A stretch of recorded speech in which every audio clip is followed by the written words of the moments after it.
Last class में हम लोग ने फॉर लूप के बारे में समझा था। अब एक फॉर लूप का क्वेश्चन है, उसको हम लोग करने की कोशिश करते हैं। यहाँ पर हमारे पास 3 डेटा दिया हुआ है। स्टॉक्स का नाम लिखा हुआ है और यस्टरडे प्राइस लिखा हुआ है, टुडेज प्राइस लिखा हुआ है। अब हमारा काम यह है कि हमें परसेंटेज निकालना है कि परसेंटेज चेंज कितना आया हुआ है। और अगर जो परसेंटेज अलग अलग आया हुआ है तो उसको हम लोग को डिफाइन करना है कि कितना पॉजिटिव आया है, कितना नेगेटिव आया है, किस में ग्रोथ हुई है, किस में नहीं हुई है, ये हम लोग देखेंगे। तो इसको काम करने के लिए हम लोग लूप फंक्शन का यूज करेंगे, बिकॉज लूप फंक्शन से हर हर काम बार बार हो जाएगा। ठीक है, तो एक बार फंक्शन बनाएंगे और वो सारा काम कर देगा। यहाँ पर हम लोग सबसे पहले हम लोग ने अपना लूप स्टार्ट करने के लिए फॉर लगा देंगे। ठीक है, तो यहाँ पर हमने डाला फॉर। अब हम लोग क्या कर रहे हैं कि हम लोग स्टॉक्स के लिए स्टॉक को लिख रहे हैं, फिर यस्टरडे प्राइसेस के लिए हमने y अंडरस्कोर प्राइस कर दिया, शॉर्ट फॉर्म में लिख दिया है उसको, और टुडेज प्राइस को हम लोग ने टी प्राइस लिख दिया। अब जिप का यूज करा हुआ है, तो जिप का जिसको मतलब नहीं पता है, मतलब जिप का मतलब होता है कि जब आप तीनों लूज को एक साथ पैक करना है। मतलब जैसे ये है कि टीसीएस का प्राइस 3200 है, टीसीएस का, और यहाँ पे यस्टरडे का प्राइस 3200 है और आज का प्राइस 3300 है। तो ये चीज कंप्यूटर को कैसे समझ में आएगी, इसके लिए हम लोगों ने जिप यूज करा है। इसको ये समझ में आना चाहिए कि जो प्राइस लिखा हुआ है फर्स्ट नंबर पे वो टीसीएस का है, सेकंड में जो लिखा हुआ है वो इन्फोसिस का है, थर्ड पे रिलायंस का लिखा हुआ है तो ये यहाँ का है। इसी हिसाब से ये जिप यूज करा जाता है जब हमें समझाना होता है कंप्यूटर को कि एक चीज जो जिस ऑर्डर पे लिखी हुई है वो उस ऑर्डर पे ही आपको फॉलो करनी है। इसके लिए हम लोग जिप फंक्शन का यूज करेंगे। जिप का मतलब होता है इन तीनों लिस्ट को एक साथ पैक कर देना। अब जो लूप फंक्शन है वो क्या करेगा, हर बार स्टॉक, वाई प्राइस और टी प्राइस की एक वैल्यू को पिक करेगा। और हाँ, वाई अंडर प्राइस लिखने से क्लैरिटी होती है। मतलब देखो क्या होगा कि पूरा टाइम लिखेंगे तो लंबा हो जाएगा यस्टरडे प्राइसेस, इसलिए हमने शॉर्ट फॉर्म में रखा हुआ है। तो इसी को एक बार हम लोग बना के भी देख लेते हैं। गूगल को लैब खोलते हैं और गूगल को लैब में जाके हम लोग इसको बनाते हैं।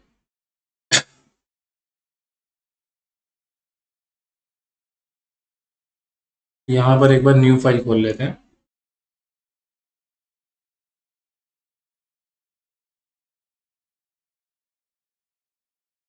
तो अब देखो यहाँ पर ना हमने क्या है कि अगर हमें प्राइस निकालना है, मतलब परसेंटेज चेंज निकालना है, तो वो क्या होगा, जो आज का प्राइस है माइनस यस्टरडे प्राइस, मतलब जितना डिफरेंस आया कि आज से लेकर कल तक कितना डिफरेंस आया, उसको अगर हम लोग डिवाइड कर देंगे यस्टरडे प्राइस से, इंटू 100 कर देंगे, तो ये हमारा परसेंटेज का फॉर्मूला आ जाएगा। ठीक है, तो ये फॉर्मूला को हम लोग ने किससे डिटरमाइन कर दिया, चेंज से। चेंज एक हमने वो बनाया और इससे हम लोग ने यहाँ पे एक फॉर्मूला बना दिया। तो ये लाइन सबसे इंपॉर्टेंट है, यहाँ हम परसेंटेज चेंज का फॉर्मूला यूज कर रहे हैं। ठीक है, अब इसमें क्या कर रहे हैं हम लोग, बस आज का प्राइस माइनस कल का प्राइस डिवाइडेड बाय कल का प्राइस इंटू 100, इसी को हम लोग ने फॉर्म इसमें फंक्शन में लिख दिया। बिकॉज पाइथन को तो नहीं पता है ना, कंप्यूटर को तो नहीं पता है कि आज का प्राइस क्या है, तो हम लोग उसको कोड में कन्वर्ट करा। हम लोग ने कोड में कन्वर्ट करने के लिए हम लोग ने यहाँ पे दिखा दिया कि जो टी प्राइस है मतलब वो टुडे प्राइस है, यहाँ पे जो लिखा हुआ है ये इसको समझ में आ जाएगा। तो सबसे पहले हम लोग एक काम करते हैं, जो डेटा है वेरिएबल, इसको हम लोग डाल देते हैं। यहाँ पर हम लोग सबसे पहले इसको स्टोर करा देते हैं। ये चीज़ें वैल्यू स्टोर हो गई यहाँ पर, हमारी एक वैल्यू हमारे यहाँ पर ये चीज़ें स्टोर हो गई। अब हम लोग क्या करेंगे, अब हम लोग लेंगे और स्टॉक, ये वाली चीज़ें हम लोग ले लेंगे उठा के, यहाँ पर हम लोग डाल देंगे। इसको हम लोग नए कोड में डाल देते हैं। ठीक है, यहाँ पे हमने ये कर दिया। फिर हम लोग क्या करेंगे, फिर हम लोग ने चेंज फंक्शन हमारा बनाया। ठीक है, तो सेकंड काम हमारा चेंज फंक्शन का है।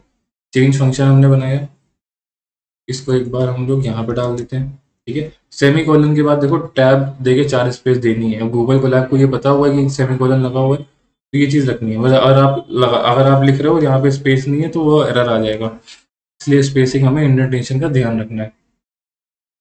फिर हमने इफ का फंक्शन लगाएंगे। ठीक है, इफ फंक्शन में हमने क्या लिखा है कि अगर चेंज जो है, मतलब यहाँ से जो भी रिजल्ट आ रहा है, अगर चेंज ग्रेटर देन 0 है तो हमें प्रिंट करवाना है कि यहाँ पर हमने एक चार्ट लगा दिया, ये स्ट्रिंग में आ गया कि स्टॉक, स्टॉक मतलब जो भी नाम आएगा स्टॉक का नाम आ जाएगा। ठीक है, क्योंकि स्टॉक का नाम हमने मेंशन करा हुआ है, कोई भी स्टॉक हो सकता है, तो स्टॉक का नाम आ जाएगा। मूव डब बाय, ये हमने एक सेमी कोलन मतलब डबल कोट्स में लिखा हुआ, तो ये भी स्ट्रिंग है, तो ये हमेशा एज इट इज आएगा। जो भी डबल कोट्स में वो एज इट इज आएगा। स्टॉक्स में स्टॉक का नाम आ जाएगा कि टीसीएस इन्फोसिस है, कौन सा स्टॉक है, यहाँ पे फिर हमने राउंड फंक्शन का यूज करा हुआ, ये भी हम समझते हैं कि क्या है। यहाँ पे फिर हम चेंज लिखेंगे, जो चेंज हमारा आ रहा है इसको ब्रैकेट में डाल दिया चेंज, और यहाँ पर 2, फिर हमने लास्ट में एक फिर से डबल कोट्स में परसेंटेज लगा दिया। तो ये लिख के ऐसे आ जाएगा। इसको एक बार लिख देते हैं, इसको एक बार कॉपी करते हैं और यहाँ पर हम लोग इसको पेस्ट कर देते हैं। देखो यहाँ पे आपका, अब यहाँ पे हम लोग इसको लिख देते हैं, तो ये हमारा हो गया, ये फंक्शन हमारा हो गया इफ वाला। अब हम लोग क्या करेंगे, अगर चेंज मान लेते हैं जीरो से ज्यादा नहीं, जीरो से कम है, मतलब पॉजिटिव में नहीं नेगेटिव में, क्योंकि कुछ स्टॉक जो होंगे उन्होंने रिटर्न्स कम दिए होंगे, तो हम एल एफ का यूज करेंगे। यहाँ पर हम एल एफ चेंज को लेस देन जीरो कर देंगे, तो हम यहाँ पर इसका यूज करेंगे। देखो आपको यहाँ पर हम लोग इसका यूज कर रहे हैं। अच्छा, एल एफ को जो है ना वो पीछे लेके जाना पड़ेगा थोड़ा सा, ये आगे आ गया है। देखो इफ वाले के साथ हमें रखना है इसको, जहाँ पे इफ है वहीं से कोड लिखना है। ये यहाँ पे प्रॉपर इंडेंटेशन एक ही लाइन में होना चाहिए। सेमी कोलन के बाद 4 स्पेस दी जाती हैं, जहाँ जहाँ सेमी कोलन दिख रहा है वहाँ के उसके बाद 4 स्पेस देंगे, उसके पहले नहीं देनी है। फिर क्या फिर क्या होगा, अगर चेंज नेगेटिव आ रहा है तो यानी स्टॉक नीचे गिर गया। तो मतलब यहाँ से हम लोग ना एक एबीएस जो फंक्शन लगाया हुआ है, इस एबीएस और राउंड को हम लोग समझेंगे। चेंज क्या है, चेंज तो हम लोग ने फॉर्मूला लिखा हुआ है, वो वही समझ रहा है। यहाँ पर तीसरी चीज हमने मेंशन कर देंगे, एल्स प्रिंट कर दो कि स्टॉक में कोई चेंज नहीं आया है। यहाँ पर हम एक कोड ये बना देते हैं, यहाँ पे सेम लाइन में रख के एल्स को डाल देते हैं। ठीक है, ये हमारी सेम लाइनें हो गई, तो ये हमारा कोड तैयार हो गया। अब क्या करेगा वो, इस वेरिएबल्स में जाएगा, सबका पहले एक बार कैलकुलेशन करेगा, कैलकुलेशन करके ये देखेगा कि चेंजेस पॉजिटिव में है, नेगेटिव में है, या फिर सेम है। अगर सेम होगा तो यहाँ पे ये प्रिंट करेगा। वैसे सेम तो कोई भी नहीं है, कल से आज तक में सब में मूव आया है, तो ये वाला तो नहीं आएगा, प्रिंट है स्टॉक एट नो चेंज का नहीं आएगा। इसको एक बार हम लोग रन कर लेते हैं। अब यहाँ पर हमने रन करा तो देखो रिजल्ट हमारे पास आ गया। TCS moved up by 3.12%, Infosys drop by 1.67%, Reliance moved up by 4.6%। अब देखो ये सिर्फ 5 स्टॉक थे, 5 का रिजल्ट कितनी जल्दी इसने कैलकुलेट कर दिया। इस 5 जगह अगर 500 डेटा भी होता ना तो भी इतनी जल्दी रिजल्ट आता। बस इतना सा फंक्शन हमें लिखना था, इतना सा कोड लिखना था, और उस कोड को 500 हो 5,000 हो, वो इतनी जल्दी रिजल्ट आ जाएगा आपको। आउटपुट बहुत जल्दी आता है, क्योंकि कैलकुलेशंस कंप्यूटर की बहुत फास्ट होती है। वही अगर हम सेम कैलकुलेशन खुद से करते, या अगर आप इवन एक्सेल में भी करते तो भी बहुत टाइम लगता। इसलिए कोडिंग एक अच्छी चीज़ है जो हमें आनी चाहिए। अब यहाँ पर हम लोग गोल्डन रूल्स कुछ समझ लेते हैं पाइथन के। अब जैसे हम लोग ने रीडेबल वेरिएबल्स नेम बनाया, शॉर्ट एंड क्लियर, जैसे y अंडरस्कोर प्राइस को यूज करा instead of full स्टडे underscore price, क्योंकि ये बहुत बड़ा फंक्शन हो जाता।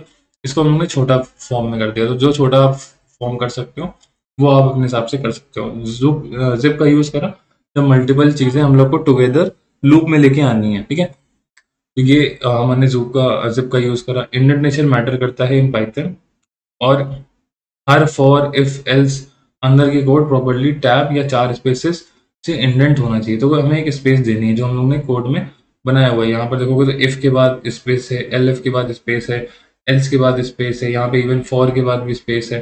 तो जब भी सेमीकोलन लगता है उसके बाद आपको स्पेस देनी होती है। ये एक कॉमन रूल आप लोग लिख के रख लो। अब हम लोग राउंड को यूज करा हुआ है। हम लोग समझते हैं राउंड क्या होता है। राउंड, पाइथन में राउंड एक फंक्शन है जो डेसिमल नंबर्स को राउंड फॉर्म में कन्वर्ट करता है, यानी पॉइंट के बाद कितने डिजिट्स दिखाने हैं वो डिसाइड करता है। ठीक है, अब इसको और एक्सप्लेन करते हैं। अब इसको हम लोग यूज क्यों करते हैं, स्टॉक या फाइनेंस में कभी कभी रिजल्ट ऐसे आते हैं, जैसे परसेंटेज चेंज जो है वो 3.1234 ऐसे मतलब कर करके बहुत बड़ा और एक डेसिमल आ रहा है, और हमें इतना ज्यादा डेसिमल्स नहीं दिखाने, हमें सिर्फ 2 डेसिमल्स दिखाने हैं। तो हम लोग क्या करेंगे, हम लोग सिर्फ वहां पर राउंड, यहाँ पर जैसे हमने लिखा हुआ था राउंड चेंज कॉमा 2 को लिख देंगे। तो इससे क्या होगा कि सिर्फ 2 डेसिमल्स ही हमें दिखेंगे, बाकी के जो नंबर्स है वो नहीं दिखेंगे, सिर्फ 2 डेसिमल दिखेंगे। मतलब सिर्फ 2 डिजिट दिखना पॉइंट के बाद, ये राउंड का काम होता है। Examples without and with round अब हम लोग समझ लेते हैं। जैसे एक यहाँ पर चेंज आया, ये जहाँ पर हमने राउंड मतलब क्या है कि विदाउट राउंड यूज नहीं करा, ना हमने कोई नंबर्स डाले। जैसे यहाँ पर तो प्रिंट हमने डायरेक्ट चेंज डाल दिया, अगर प्रिंट डायरेक्ट चेंज डाल देंगे तो ये आउटपुट आएगा। लेकिन हमने एक काम ये करा कि प्रिंट राउंड चेंज कॉमा 2 डाल दिया, तो इससे क्या हुआ कि अब इस पूरे जो नंबर्स को राउंड ऑफ कर देगा ये। तो राउंड ऑफ में क्या आ गया 3.68। तो ये सब हम लोग ने बचपन में पढ़ा हुआ है मैथ्स में। उसी चीज़ को कैसे प्रैक्टिकली यूज़ करनी है ये हमें समझ में आ रहा है, क्योंकि इतना बड़ा डेसिबल को आप पढ़ोगे तो आपको समझ में नहीं आएगा। अगर मान लो बैंक आपको इंटरेस्ट दे रही है 7.45678 9%, तो ये समझ में नहीं आएगा कि ये कितना परसेंटेज दे रही है। लेकिन वही लिखा होता 7.46%, तो ये ईजी टू रीड है और क्लीन टू शो है। तो हर जगह पे ज़्यादातर जो यूज़ होता है वो 2 राउंड्स ही यूज़ होते हैं। डेसिमल के बाद 2 राउंड्स यूज़ करे जाते हैं। तो यहाँ पर आप राउंड रिटर्न कॉमा 2 यूज़ करोगे तो ये चीज़ आ जाएगी। जब भी आउटपुट में डेसिमल आए और आपको क्लीन नंबर दिखना है तो राउंड का यूज़ करना ही है। आप समझ लेते हैं एबीएस फंक्शन का क्या यूज़ होता है। सिंपल, जो यहाँ पर हम लोग ने एबीएस यूज़ करा हुआ था। जैसे राउंड तो हमें समझ में आ गया कि राउंड क्या, राउंड यूज़ करा तो ये क्यों। राउंड में अब एबीएस क्यों यूज़ करते हैं ये भी हम लोग समझ लेते हैं। तो एबीएस का मतलब होता है एब्सोल्यूट वैल्यू, यानी नंबर का सिर्फ पॉजिटिव पार्ट लेना है बिना माइनस साइन के। बट क्यों, अब क्यों ऐसा करते हैं। जब आप किसी स्टॉक गिरने का प्राइस ड्रॉप कैलकुलेट करते हो तो परसेंटेज चेंज नेगेटिव आता है। जैसे मतलब अगर हम लोग ने कुछ स्टॉक जो गिरे हुए हैं उनका नेगेटिव आया, जैसे कुछ कुछ है जो ड्रॉप पे आपको लिखा है ना, यहाँ पे ये नेगेटिव आया हुआ है, इसका भी नेगेटिव, जोमेटो का भी नेगेटिव आया है, इन्फोसिस और जोमेटो दोनों का नेगेटिव आया है। क्योंकि आप देखोगे ना, जोमेटो अगर आप देखोगे तो पहले 95 का था, आज वो 91 का हो गया, तो 4 रुपए गिर गए। 4 रुपए गिर गए तो अब ये तो नेगेटिव हो गया।